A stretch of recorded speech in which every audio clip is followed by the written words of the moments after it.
Saudara-saudara,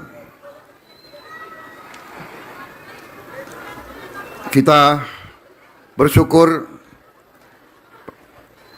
prestasi-prestasi yang sudah kita hasilkan dalam waktu yang singkat dengan perlawanan banyak dari kelompok-kelompok, terutama koruptor itu.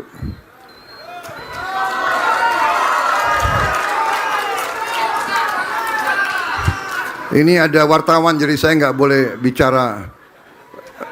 Saya harus bicara hati-hati, saya harus bicara sopan.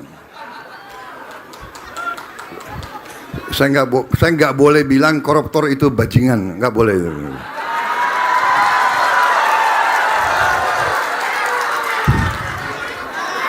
Oh, nanti ini yang nanti di blow up yang ini Prabowo bajingan. Presiden ngomongnya harus sopan, halus. Benar? Benar.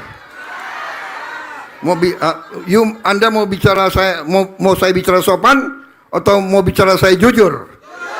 Hah?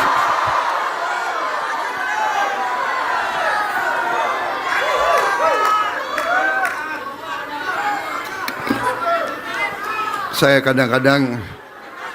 kadang-kadang bersyukur saya ini sudah pensiun. Kadang-kadang saya itu hadapi maling-maling koruptor itu rasanya itu.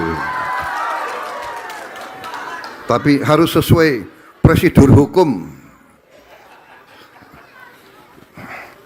Ya, kita laksanakan. Kita akan tegakkan hukum. Saudara-saudara. Dan hukum itu untuk semua. Bukan untuk hanya orang kuat saja. Bukan hanya hukum untuk orang kaya saja. Download Tribun X sekarang. Menghadirkan lokal menjadi Indonesia.